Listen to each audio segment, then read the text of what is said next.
Assalamualaikum warahmatullahi wabarakatuh.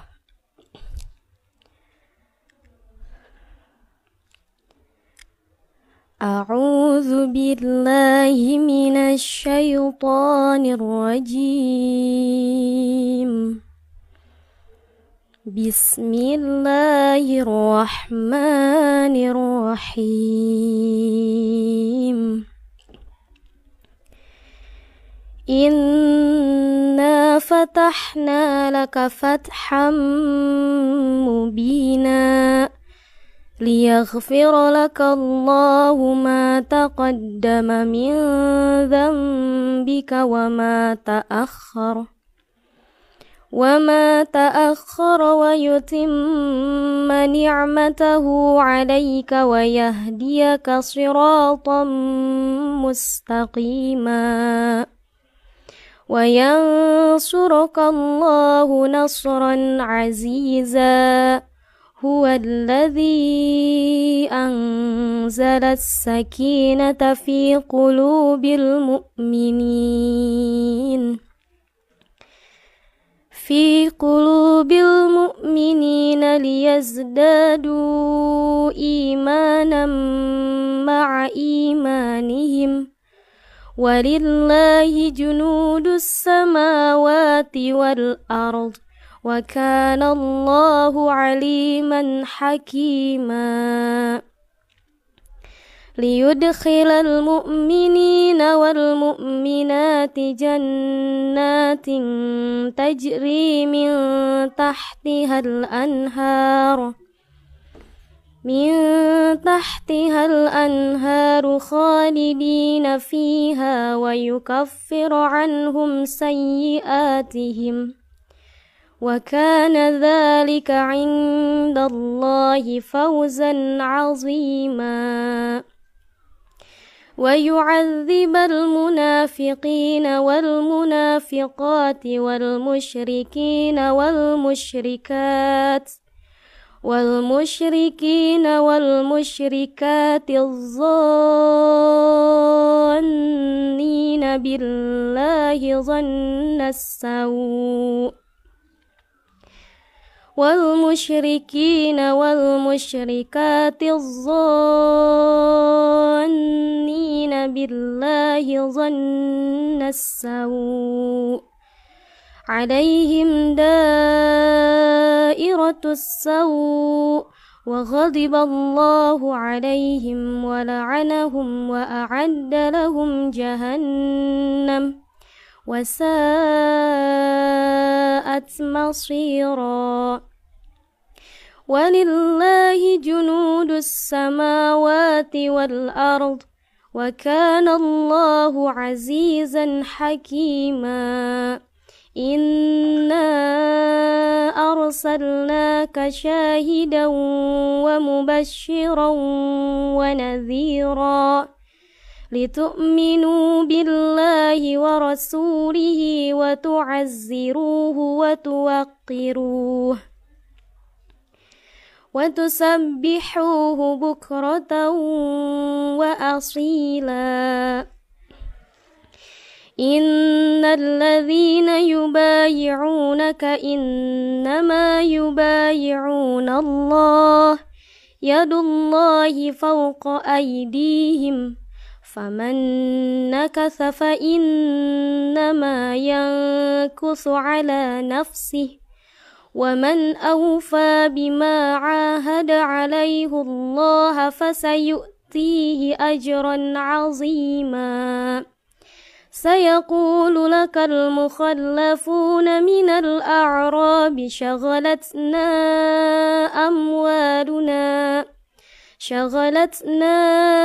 أموالنا وأهلنا فاستغفر لنا يقولون بألسنتهم ما ليس في قلوبهم قل فمن يملك لكم من الله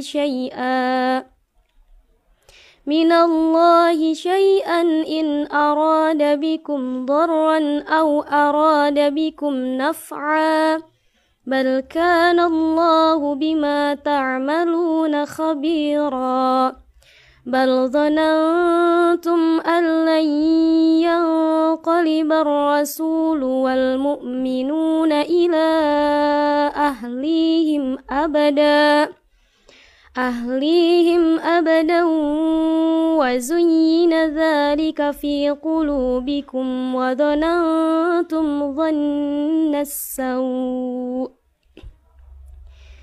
وكنتم قوما بورا ومن لم يؤمن بالله ورسوله فإنا أعتدنا للكافرين سعيرا ولله ملك السماوات والأرض يغفر لمن يشاء ويعذب من يشاء وكان الله غفورا رحيما سيقول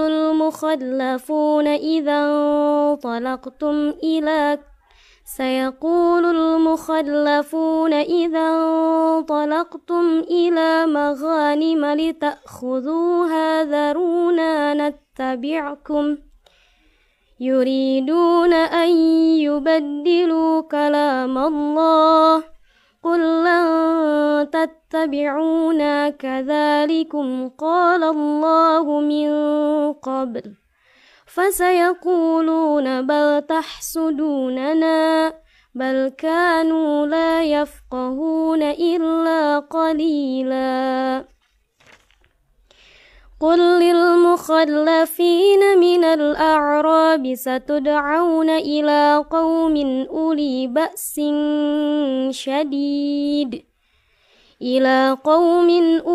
بأس شديد تقاتلونهم أو يسلمون فإن تطيعوا يؤتكم الله أجرا حسنا وإن تتولوا كما توليتم من قبل يعذبكم عذابا أليما ليس على الأعمى حرج ولا على الأعرج حرج ولا على المريض حرج ومن يطع الله ورسوله يدخله جنات تجري من تحتها الأنهار ومن يتول يعذبه عذابا أليما لقد رضي الله عن المؤمنين إذ يبايعونك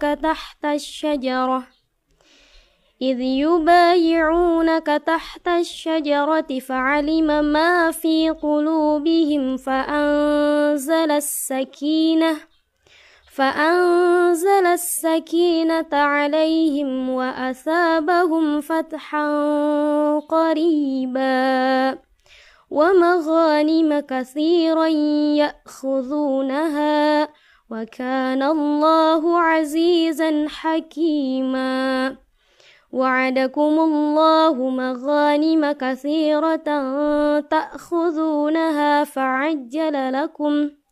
فعجل لكم هذه وكف أيدي الناس عنكم ولتكون آية للمؤمنين ويهديكم صراطا مستقيما وأخرى لم تقدروا عليها قد أحاط الله بها وكان الله على كل شيء قديرا ولو قاتلكم الذين كفروا لولوا الأدبار ثم لا يجدون وليا ولا نصيرا سنة الله التي قد خلت من قبل ولن تجد لسنة الله تبديلا وهو الذي كف أيديهم عنكم وأيديكم عنهم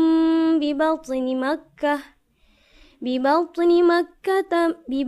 مكة من بعد أن أظفركم عليهم وكان الله بما تعملون بصيرا هم الذين كفروا وصدوكم عن المسجد الحرام والهدي معكوفا أن يبلغ محله ولولا رجال مؤمنون ونساء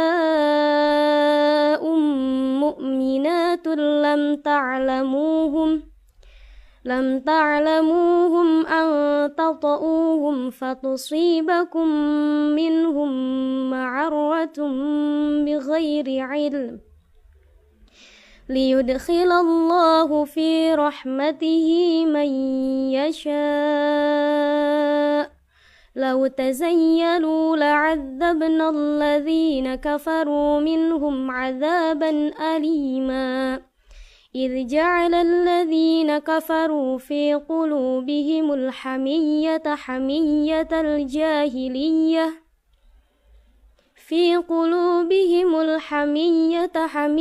الجاهلية فأنزل الله سكينته على رسوله وعلى المؤمنين وألزمهم كلمة التقوى وكانوا أحق بها وأهلها وكان الله بكل شيء عليما لقد صدق الله رسوله الرؤيا بالحق لتدخلن المسجد الحرام إن شاء الله آمنين محلقين رؤوسكم ومقصرين لا تخافون فعلم ما لم تعلموا فجعل من دون ذلك فتحا قريبا هو الذي أرسل رسوله بالهدى ودين الحق ليظهره على الدين كله وكفى بالله شهيدا محمد رسول الله والذين معه أشداء على الكفار رحماء بينهم تراهم ركعا سجدا يبتغون فضلا من الله ورضوانا سيماهم في وجوههم من أثر السجود ذلك مثلهم في التوراة ومثلهم في الإنجيل كزرع أخرج شطأه فآزره فاستغلظ فاستوى على سوقه يعجب الزراع ليغيظ بهم الكفار وعد الله الذين آمنوا وعملوا الصالحات منهم مغفرة وأجرا عظيما صدق الله العظيم. Assalamualaikum warahmatullahi wabarakatuh. Bismillahirrahmanirrahim. Assalamualaikum warahmatullahi wabarakatuh. Kembali kita lanjutkan setelah kita mentasmi ayatun muhkamatun minal Qur'anil Karim, beberapa ayat atau malah satu surat sempurna dari surah Al-Fath yang dibacakan oleh salah satu santri tahfidz Pondok Pesantren Bina Ihsan Madani. Mohon doanya, mudah-mudahan juga para santri yang sedang tahfidz di pesantren ini diberikan kemudahan, keberkahan oleh Allah Subhanahu wa taala, keikhlasan dan ketulusan menjaga Al-Qur'an dan memahami dan mengamalkannya. Perlu diketahui bahwa di Pondok Pesantren Bina Ihsan Madani ini setiap tahun menerima 10 santri tahfidz bahasa Arab fokus di usia kuliah, jadi syaratnya harus lulus SMA, dan mereka di sini ditampung maksimal kita menerima 15 orang putra dan putri, dan mereka belajarnya fokus belajar bahasa Arab dan Al-Quran, atau Al-Quran 30 juz 3 tahun dan bahasa Arab.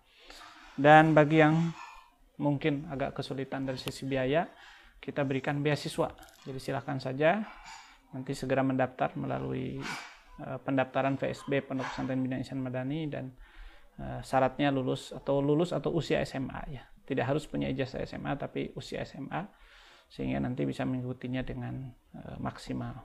Baik, terima kasih. Masyaallah muslimat, khususnya ibu-ibu dan seluruh kaum muslimin dimanapun berada yang mengikuti kajian ini. Topik atau tema kajian kita saat ini membahas tentang akidah kenabian. Kajian ini kajian yang biasa kita lakukan atau kita rutin lakukan di Masjid Darul Irfan yang ada di Masjid Lingkar Selatan. Jamaahnya adalah ibu-ibu majelis taklim, namanya Majelis Taklim An-Nisa. Dan hari ini sudah berapa pekan ya, paling tidak yang jadwalnya sudah 2 pekan tidak bisa dilakukan karena kita mengikuti arahan-arahan untuk menjaga keamanan dan tersebarnya wabah. Maka hari ini saya berinisiatif dan mengajak kepada ibu-ibu untuk melakukan kajian ini melalui FB dan Instagram ya. Dulu baru pertama kali atau baru di topik pertama ketika kita kajian tentang akidah kenabian, kita baru membahas tentang bahwa, kita mengulang sebentar, bahwa ketika cerita tentang nabi, orang yang ngaku nabi, yang pertama ya, nabi itu tidak mau jadi nabi ya. Jadi hampir tidak ada dalam sejarah kecuali Nabi Harun yang didoakan oleh Nabi Musa atau diminta oleh Nabi Musa agar diangkat jadi nabi ya, karena untuk membantu dakwah ya Nabi Musa kepada Firaun ya rata-rata Nabi Muhammad SAW yang paling kita ingat ketika pertama kali dapat wahyu bukan senang ya, tapi justru Nabi Muhammad takut, bergetar, bahkan pulang ya, bahkan beliau berselimut, beliau menggigil, takut, berkeringat ya. Itu menunjukkan bahwa Nabi itu bukan keinginan sendiri, tapi istifaun wa ikhtiyarun wa minnatun wa fadlun minallah.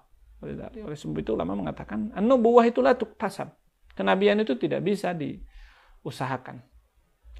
Allahu ya'lamu haitsu yaj'alu risalatah. Kita lihat ayatnya ya, jadi yang pertama, kenabian adalah pilihan Allah.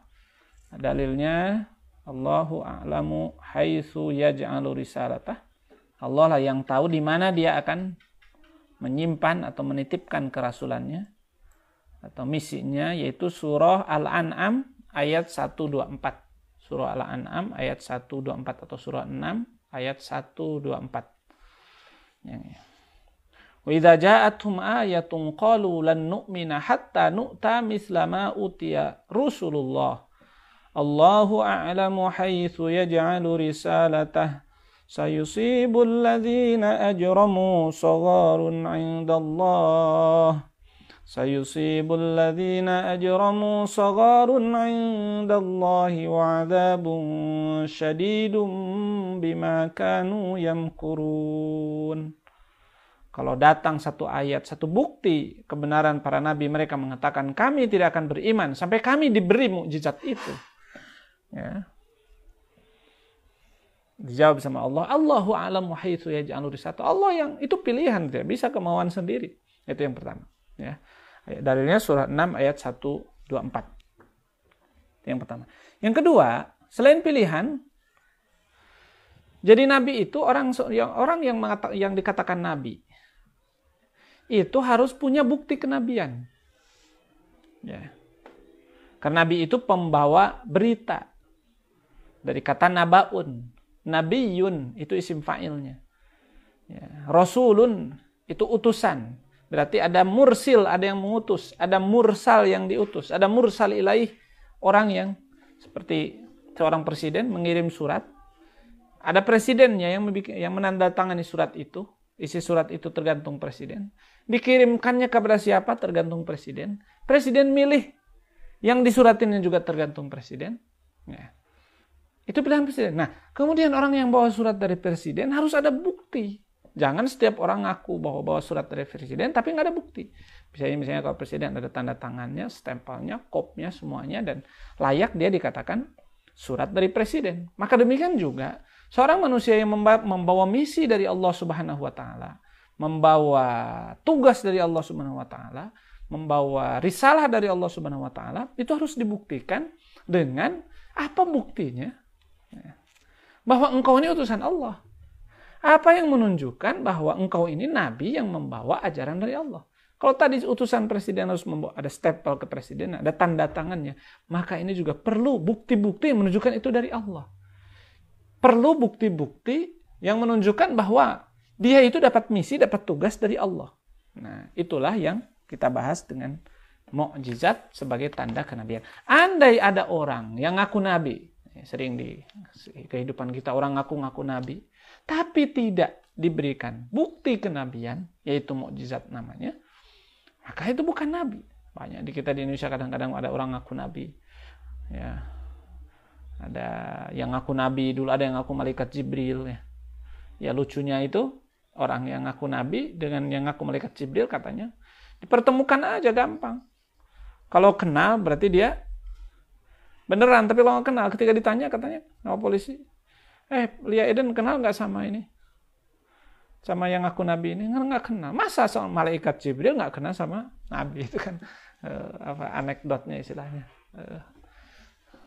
Jadi tidak bisa orang ngaku nabi tapi tidak ada bukti kenabiannya. Nah, bukti kenabian yang pertemuan pertama kita kemarin sudah sebut. Yang pertama adalah al-mubasysyirat. Ya, atau ada kabar sebelumnya.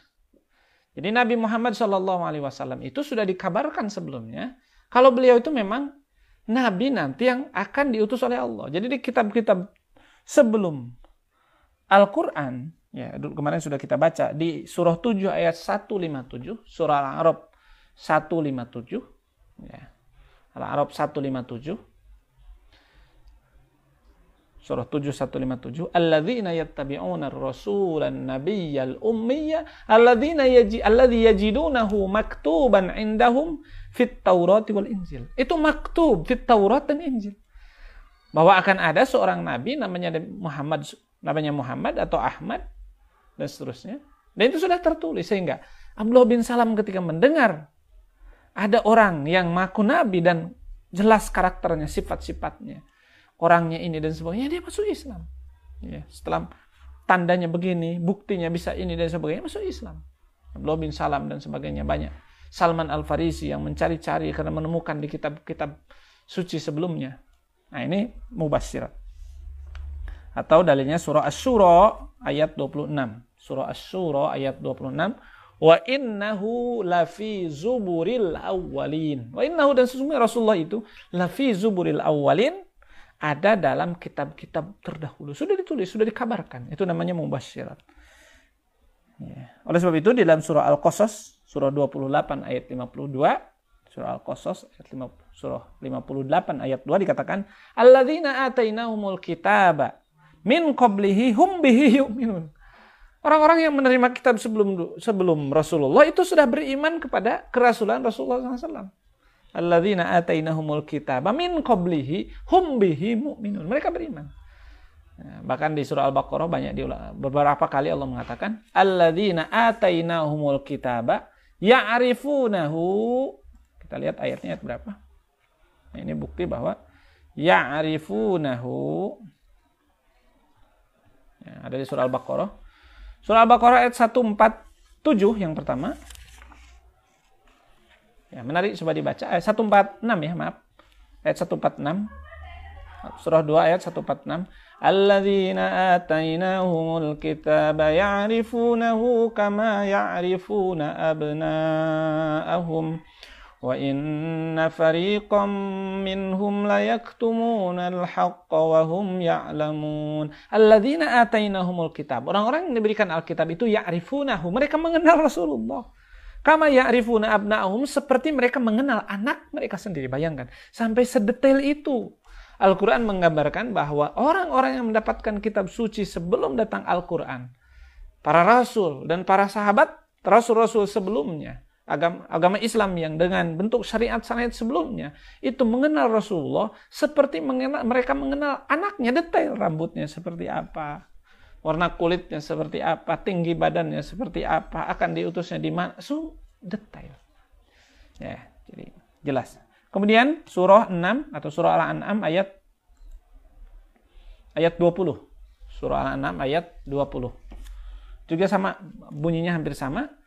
Alladzina atainahumul kitaba ya'rifunahu kama ya'rifuna abna'ahum alladzina khasiru anfusahum fahum la yu'minun. Mirip ya, jadi ayat-ayat Quran itu banyak yang mirip-mirip. Kalau yang tadi seperti setelah abna'uhumnya wa inna fariqam minhum, di sini disebut ayat mustabihat, ayat-ayat yang mirip. Penghafal Quran harus teliti dengan ayat-ayat yang mirip seperti ini. Kalau ini setelah kama ya'rifuna abna'ahum bunyinya alladzina khasiru anfusahum. Jadi mereka mengenal Nabi seperti mereka mengenal anaknya, detail. Itu artinya mubasyirat bahwa jauh sebelum Rasulullah SAW diutus, itu Rasul sudah dikabarkan dalam kitab-kitab suci sebelumnya. Tuh, sekedar pengulangan atas materi yang sebelumnya. Baik, sekarang kita akan masuk ke materi kedua, yaitu mukjizat. Ya, jadi mubasyirat, mukjizat, dan terakhir nanti muayyidat. Ya, mukjizat ini adalah dalil yang paling kuat atas kenabian seorang nabi. Ya. Dan perlu kita definisikan apa yang disebut dengan mukjizat. Dan ini kalau diperpanjang bisa menjadi panjang. Mukjizat kata para ulama didefinisikan dalam kitab-kitab yang saya tadi tunjukkan.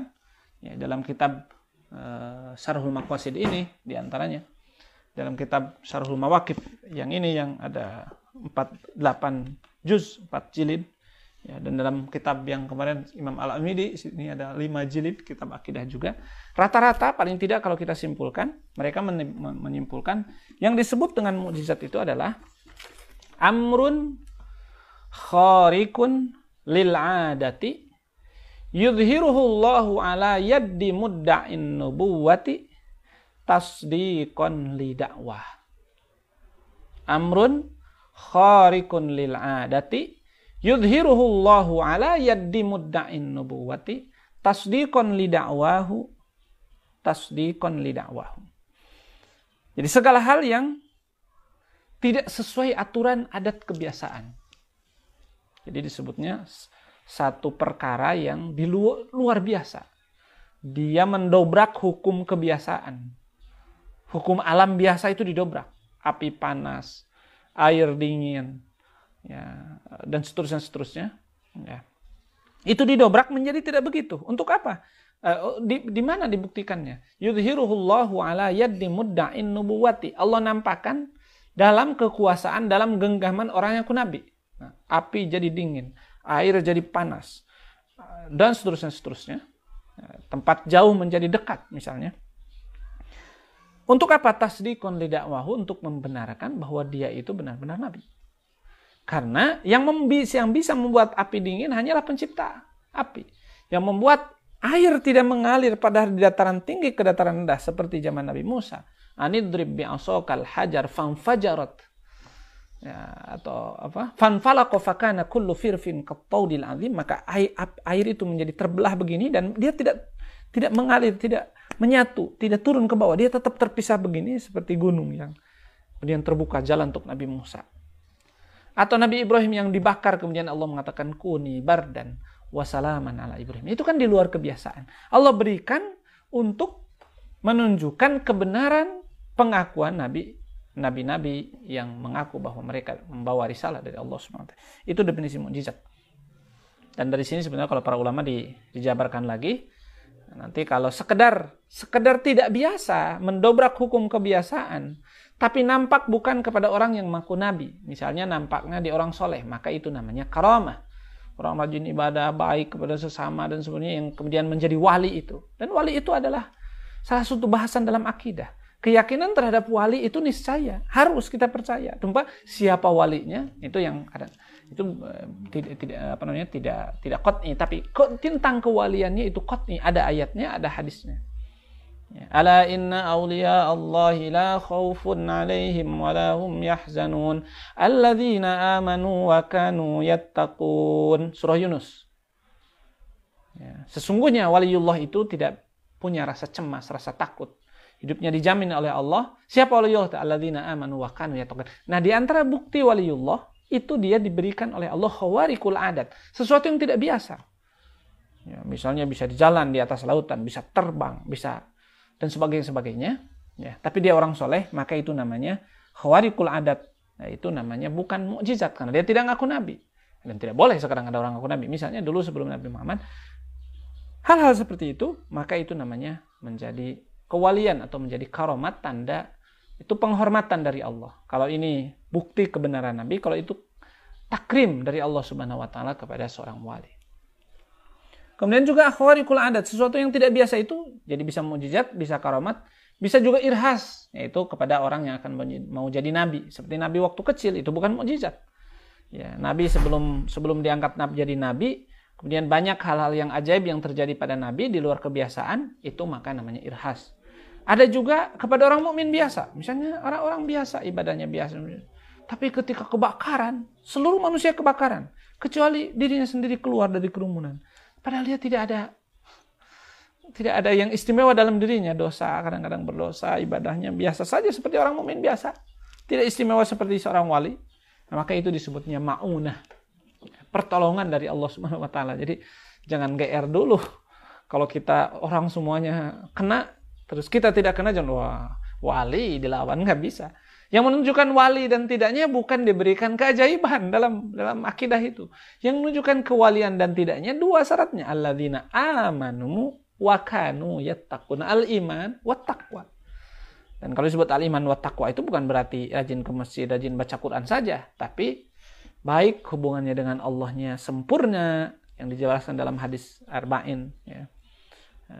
Kewajiban sunatnya disempurnakan kepada Allah dan kewajiban dan sunatnya disempurnakan kepada manusia. Gitu. Itu namanya ma'unat. Kalau dia tidak begitu tapi dapat keajaiban. Nah, yang parah, ya. Ada juga Allah berikan keajaiban kepada orang pendosa, orang durjana. Wah, seperti Firaun berkuasa dan sebagainya misalnya. Ini orang durjana menyesatkan orang, lalim, tapi diberikan oleh Allah Subhanahu wa taala kejayaan, bahkan keluar biasaan. Nah, ini yang disebut dengan istidraj dalam istilah Islam. Jadi istidraj itu bentuk kemurkaan Allah agar dia terus berdosa. Ya, ini kita lihat ayatnya, sanastadrijuhum min haitsu la ya'lamun. Jadi orang itu terus dijerumuskan oleh Allah dengan cara diberikan fasilitas-fasilitas, bahkan fasilitasnya itu yang luar biasa, di luar kebiasaan. Misalnya ada orang kafir, tapi orang terbakar semuanya mati, ya dia selamat. Ya. Nah, itu namanya istidraj. Ayatnya surah 7, surah Al-A'raf ayat 182. Surah 7, surah Al-A'raf 182. Walladzina kadzabu biayatina sanastadrijuhum min haitsu la ya'lamun wa umli lahum inna kaidi matin. Orang-orang yang mendustakan ayat-ayat kami, maka dia orang yang ngaku Tuhan dan sebagainya, termasuk Dajjal, itu istidraj, diberikan kekuasaan nanti Dajjal itu oleh Allah, berjaya keliling dunia ini menyiksa atau mengancam orang-orang mukmin, suruh murtad, kemudian diberikan surga, diberikan neraka, siksa, diberikan kenikmatan yang dibawa. Itu luar biasa itu. Tapi keluar biasaan itu bukan tanda Allah ridho, tapi Allah murka sama dia. Maka kalau kita melihat orang di sekeliling kita, atau kita rasakan misalnya kita dosa banyak tapi dimudahkan Allah, hati-hati jangan sampai itu adalah bentuk istidraj dari Allah. Istidraj itu dari kata durjun atau tangga. Allah itu menaikkan terus ke tangga biar jatuhnya parah. Seperti Firaun terus sampai pada tingkat puncaknya ditenggelamkan di laut. Maka ada ketika bahkan Firaun katakan, ini amantu bi rabbi Harun wa Musa. Dia ingin mengatakan saya beriman, tapi Allah sudah tidak rela. Mulutnya orang sedang kakakan begitu tidak ikhlas juga berimannya, seperti orang di medan perang kemudian misalnya itu sudah itu bukan iman tapi ingin menyelamatkan diri. Itu istidraj, itu orang dibiarkan ke atas terus padahal dalam kondisi kemaksiatan. Untuk apa? Untuk dijatuhkannya lebih parah. Sekali jatuh mati tidak ada kesempatan taubat lagi. Naudzubillah. Ini makanya jangan bangga ketika kita jauh dari Allah tapi fasilitas hidup dimudahkan oleh Allah, bisa jadi istidraj. Yang kedua dalilnya surah Al-Qalam, surah 68. Surah Al-Qalam, surah 68.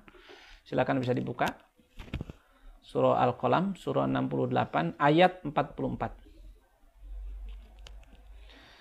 Bismillahirrahmanirrahim.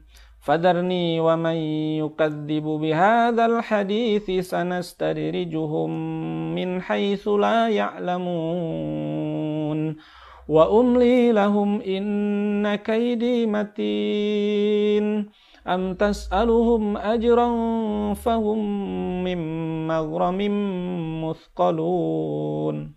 Ya, hampir mirip ayatnya. Padarni, biarkan aku, kata Allah. Wa may yukadzibu, biarkan aku dengan orang yang mendustakanku. Maksudnya, itu urusan saya nih. Nah, jadi kalau orang, itu artinya Allah marah.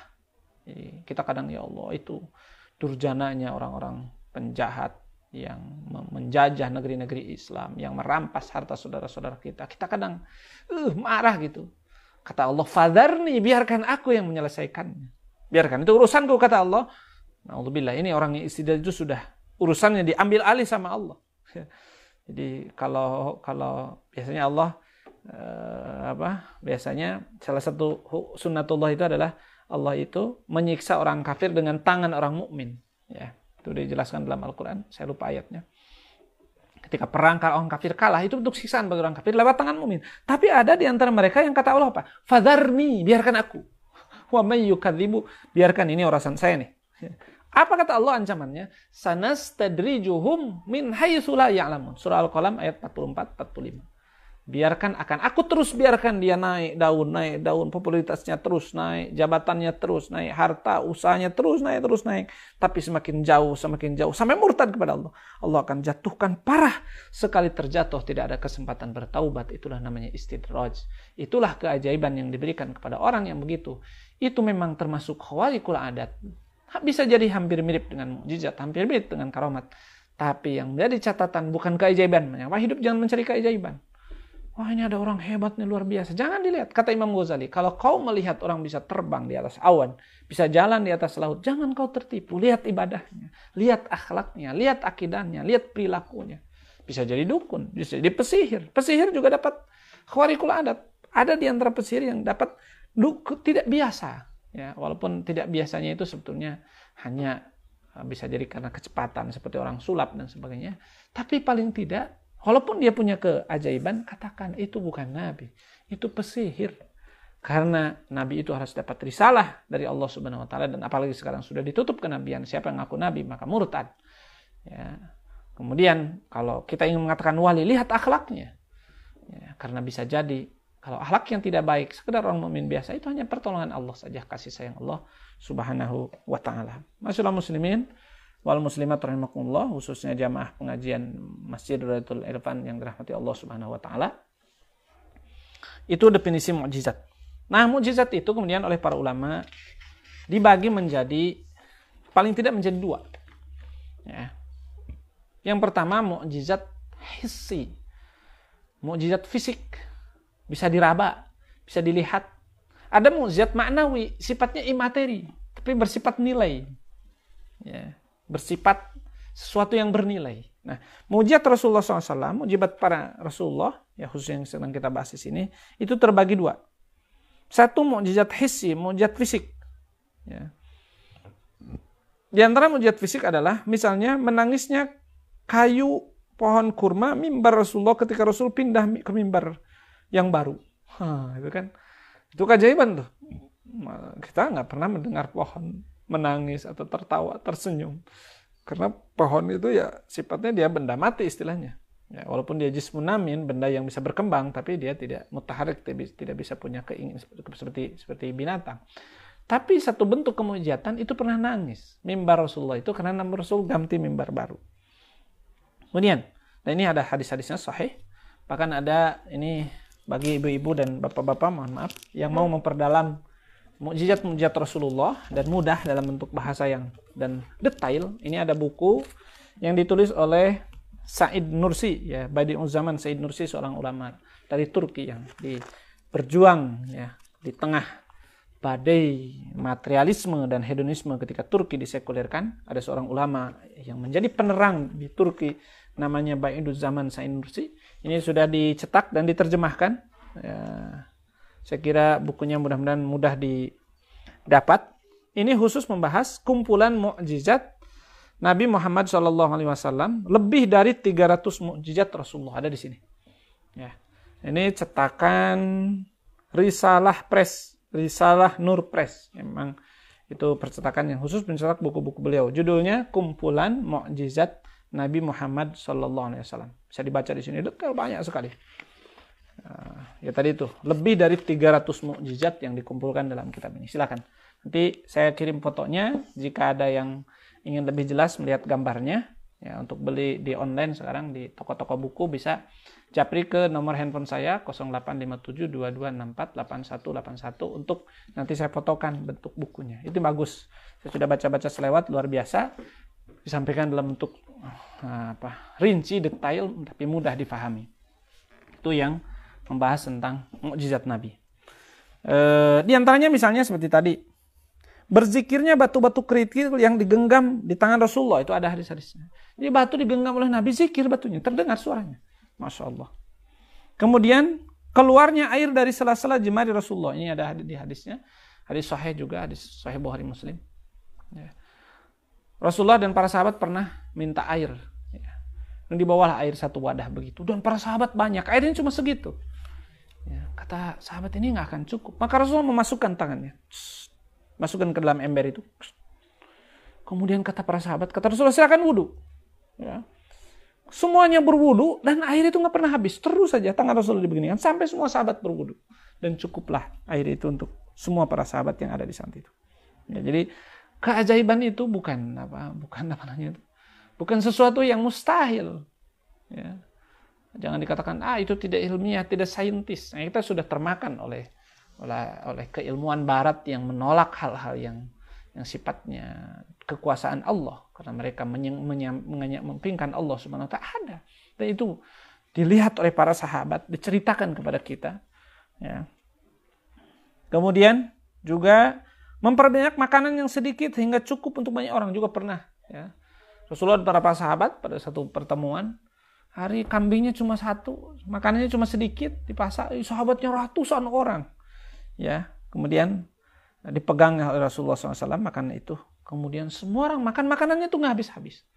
Ya, ini kemujizatan Rasulullah yang bentuk fisik. Menyembuhkan dengan izin Allah orang-orang yang beliau doakan.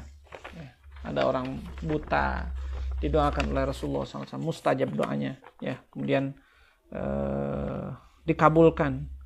Ya, pohon kayu ngomong kepada Rasulullah dan bersaksi kepada orang-orang yang saat itu tidak percaya atas kenabian Nabi. Rasulullah kemudian mengatakan bahwa dia adalah Rasulullah SAW. Dan yang sering kita peringati adalah perjalanan Isra wal Mi'raj. Siapa yang bisa naik perjalanan ke Mekah, ke Al-Aqsa, dari Al-Aqsa ke Sidratul Muntaha dalam perjalanan waktu yang sangat sekejap, ya, itu adalah kemukjizatan bagi Rasulullah SAW yang diabadikan dan kita kenang agar menjadi bukti kenabian Rasulullah diantaranya, dan agar menjadi hiburan saat itu ketika Rasulullah SAW dalam kondisi kesedihan karena ditinggal oleh sang istri Khadijah dan ditinggal oleh paman tercinta walaupun tidak masuk Islam tapi sering menjadi pembela, juga sebagai keistimewaan atas perintah sholat sehingga Rasulullah dipanggil Isra Mi'raj. Itu salah satu atau beberapa bentuk mukjizat fisik. Baik, itu mukjizat fisik. Kemudian yang kedua, bagian kedua adalah mukjizat ma'nawiyah. Mukjizat yang sifatnya imateri tapi berbentuk nilai. Nah, ini juga salah satu kekhususan Rasulullah. Kalau Nabi Isa bisa yubri'ul akmaha wal abrasa wa yuhyil mauta bi'idzni. Nabi Isa itu bisa, ya katanya konon karena beliau hidup di masa maju-majunya ilmu kedokteran, maka beliau dikasih mukjizat oleh Allah bisa menyembuhkan dengan cepat yang tidak bisa dilakukan oleh dokter. Bahkan yuhyil mauta, bisa menghidupkan yang mati. Ya. Tapi tidak dibekali mukjizat yang abadi seperti Rasulullah dibekali mukjizat Al-Quran. Di antara mukjizat yang abadi yang diberikan kepada Rasulullah atau bisa dilihat oleh kita saat ini adalah mukjizat Al-Quran, tapi bukan fisik, itu imateri. Ya. fisik Al-Quran. Bahkan kemujizatan Quran itu tidak bisa kita pahami kecuali kita belajar bahasa Arab, belajar maknanya, pahami isinya baru. Maka kita bangga saja ini Quran mujizat. Tapi kalau kita ditanya apa mujizat Quran itu?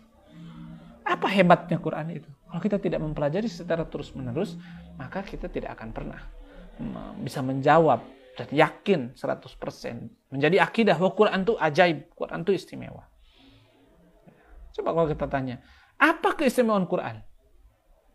1 apa, 2 apa, 3 apa, 4 apa, 5 apa. Dan ini juga bahasan dalam ilmu akidah. Ya, dalam kitab-kitab yang ada di hadapan kita ini, dalam kitab ini dibahas. Apa sih kehebatan Quran?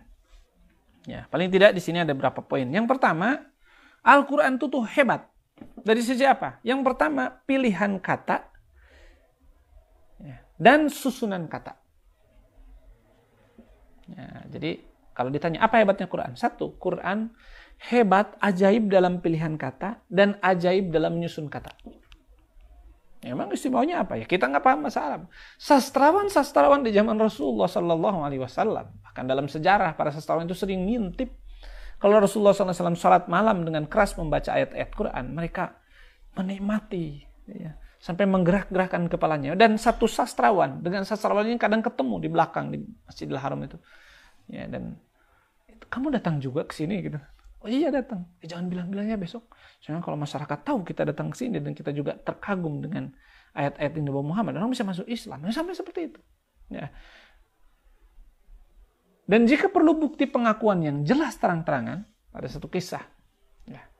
Jadi bagaimana indahnya pilihan kata Al-Quran dan indahnya susunan kata Al-Quran. Jadi katanya dipilih kata yang paling tepat, disusun kata-kata itu digabungkan dengan susunan yang tepat. Bagi orang yang sudah belajar bahasa Arab, itu akan istilahnya kita angkat topi, angkat jempol. Ya. Bahkan dia akan mengakui ya, bahwa Al-Quran itu ajaib. Di antaranya ada kisah Ulaid, ya, seorang sastrawan Arab.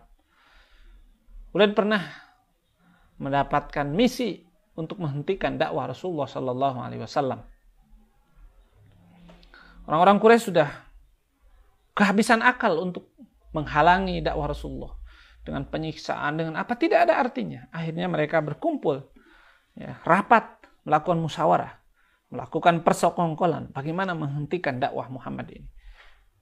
Akhirnya berkumpul mereka dan sepakat mereka untuk memilih Ulaid, seorang sastrawan yang pakar hebat dalam berbicara, pintar dalam lobby, ahli bahasa Arab, ahli sastra Arab, untuk datang menjadi delegasi menghadap kepada Muhammad. Apa misinya? Agar Rasulullah bisa berhenti dari dakwahnya. Kesepakatannya apa? Tawarin Muhammad dengan beberapa tawaran. 1, tanya Muhammad bisa jadi mau uang. Kalau dia mau uang, kita kumpulkan uang, dia kasih, yang penting hentikan. Wah, ini tantangan dakwah kalau begitu biasanya. Kalau orang sudah tidak bisa dihambat dengan berbagai hal, digoda. Ya. Ulama, tokoh, pejabat, pejuang Islam, pejabat publik yang mau benar. Ya. Kalau sudah tidak bisa dihalangi, didatangilah, ada mau uang berapa. Ya, tulis nih ceknya, tulis sendiri. Wah. Yang kedua, ya, dan kita akan langsung saja. Akhirnya sepakatlah mengutus Ulaid. Kata Ulaid kepada Rasulullah ketika ketemu Muhammad, sudahlah hentikan. Hentikan apa yang kau lakukan ini. Kamu melakukan ini untuk apa? Apakah kamu melakukan propaganda? Oh, mereka menyebutnya propaganda dan sebagainya. Mecah belah dan sebagainya. Kamu ingin uang. Kalau itu yang kau cari, kita nih orang Quraisy, orang Mekah, kita siap mengumpulkan uang sebanyak-banyaknya. Hatta takuna agnan nas, dan kamu menjadi orang terkaya. Tidak ada orang kaya lagi. Kamu orang paling kaya. Kita kumpulkan duit sebanyak-banyaknya. Ya. Itu 1. Yang kedua, bisa jadi kamu mau jabatan. Kamu mau berkuasa. Mau dianggap sebagai tokoh yang paling berpengaruh dan kebijakannya paling utama. Maka hentikan, dan kami tidak akan memutuskan apapun. Tidak akan memutuskan apapun kecuali dengan persetujuan kau. 2, yang ketiga, atau kamu mau perempuan. Kalau kamu mau perempuan, kami akan carikan perempuan yang paling cantik. Dan silakan kau nikah. Yang keempat, atau kau sakit. Parah. Atau kau sakit. Gila. Kalau begitu, kami akan carikan dokter yang bisa menyembuhkan dan kau tidak harus bayar. Subhanallah. Apa jawaban Rasulullah? Dan Rasul itu mendengarkan, tidak marah. Dengarkan saja oleh Rasulullah SAW. Ya. Kemudian, apa kata Rasulullah setelah selesai? Afarugta ya Abul Walaid. Sudah ngomongnya wahai Abul Walaid? Sudah? Nah, jadi kita kalau ada yang dengerin dulu. Ini diantara etika berdialog dalam Islam. Jangan ngadu debat misalnya di ELC, di apa. Ngomong. Nggak jelas. Biarin aja yang ngomong sampai lelah dia. Walaupun di TV sih waktunya terbatas mungkin. Tapi prinsipnya dengerin, biarin. Karena percuma kita ngomong, dia nggak dengar omongan kita ngomong orang dia, biarin aja. Ya, kalau kita debat atau dialog, diskusi, biarin orang sampai kenyang. Kemudian Rasul mengatakan, kau sudah selesai wa Abul Walid? Kata Abul Walid, sudah. Baik, kata Rasulullah, kalau selesai, saya ingin bacakan. Kalau tidak salah, beliau membacakan surah Fussilat. Ya. Dari ayat 1 sampai ayat 11. Kalau tidak salah ya. Yang jelas, ayat-ayat juz terakhir. Yang bunyinya Hamim. Tanzilum minar rahmanir rahim. Kitabun fussilat ayatuhu Qur'anan Arabiyyan liqaumin ya'lamun. Basyiran wa nadhira. Fa'arada aktsaruhum fahum la yasma'un. Wa qalu qulubuna fi akinnatin mimma tad'una ilaihi wa fi adhanina waqru wa min bainina wa bainika hijab. Fa'amal innana 'amilun. Intinya ayat ini mengatakan, saya bukan nyari uang.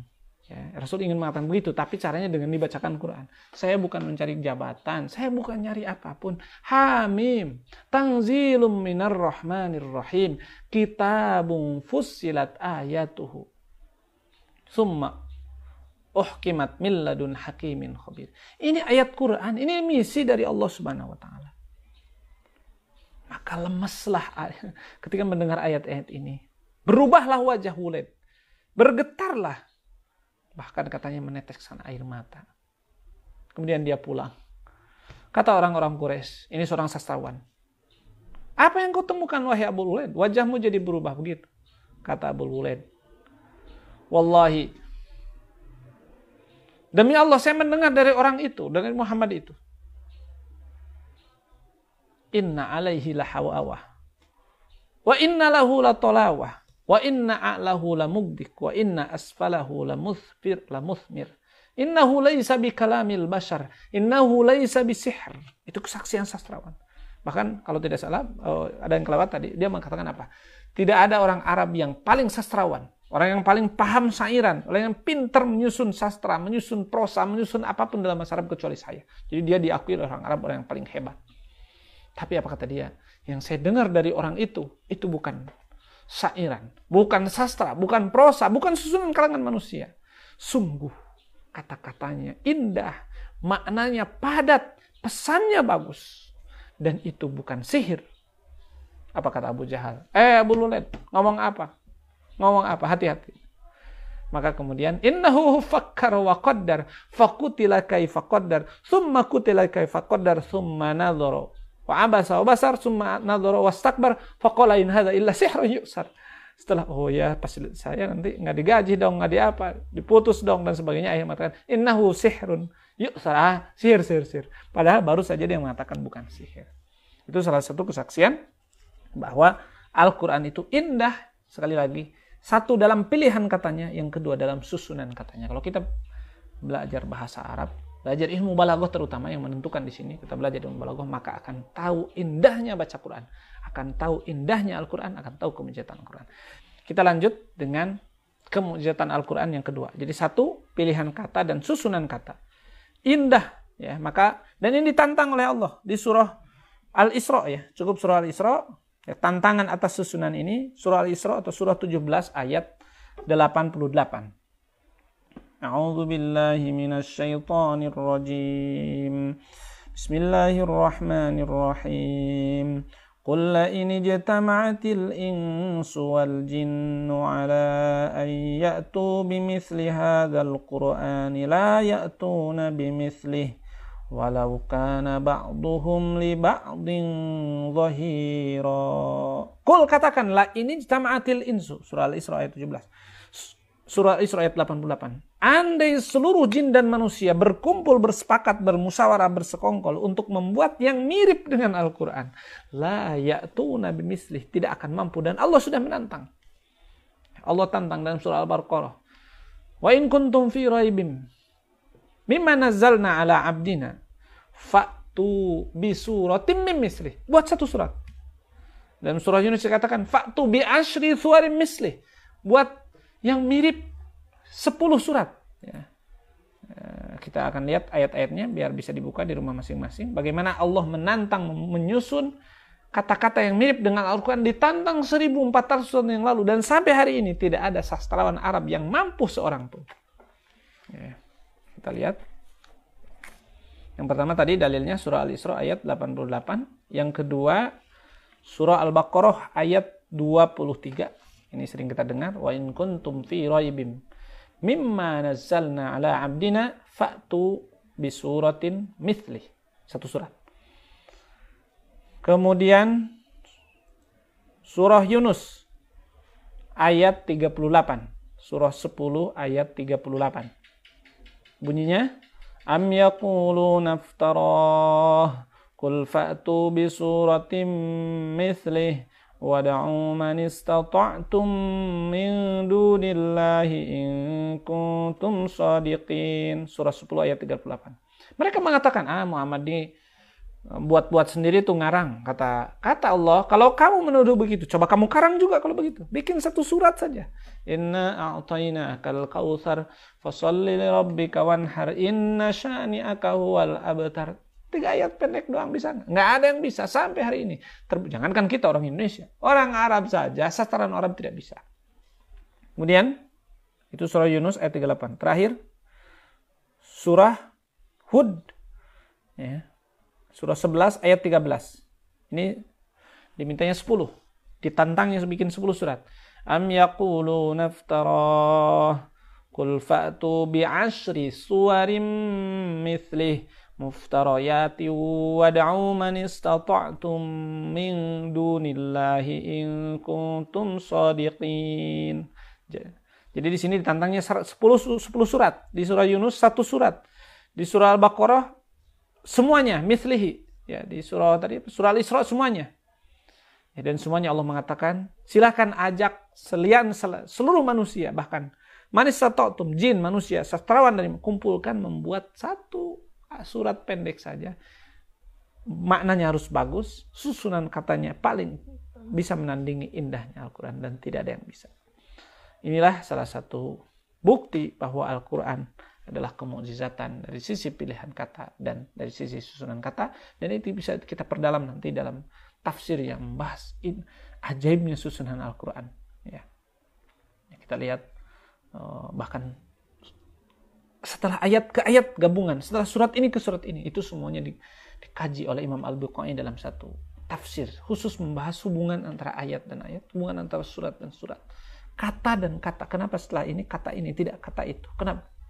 Semuanya ajaib bisa kita dalami, sehingga kalau kita semakin banyak mendalami Al-Quran, semakin kuat iman kita, semakin tebal iman kita, semakin yakin bahwa ini dari Allah, maka semakin siap kita mengamalkan isinya. Masyaallah muslimin muslimat, khususnya jamaah Majlis Ta'lim An-Nisa Masjidatul Iman. Itulah pengajian kali ini, dan kita masih beberapa poin tentang kemujizatan yang bersifat imateri, yang maknawiyah, yaitu Al-Quran. Yang baru kita selesai satu poin, yaitu Al-Quran indah dari pilihan kata dan indah dari susunan kata. Masih banyak poin-poin. Insya Allah mudah-mudahan kita diberikan rezeki keistimewaan oleh Allah dan kita bisa istiqomah. Mudah-mudahan Allah memudahkan segala cita-cita dan harapan-harapan kita. Rabbana atina fid dunya hasanah wa fil akhirati hasanah wa qina adzabannar. Allahumma aslih lana dinana alladhi huwa ismatu amrina wa aslih lana dunyana allati fiha ma'ashuna wa aslih lana akhiratana allati ilaiha ma'aduna waj'alil hayata ziyadatan lana fi kulli khair waj'alil mauta rahatan lana min kulli syarr. Allahumma nas'aluka al-huda wat tuqa wal afafa wal ghina. Rabbana tammim wala taksir, yassir wala tu'assir. Walhamdulillahirabbil alamin. Assalamualaikum warahmatullahi wabarakatuh.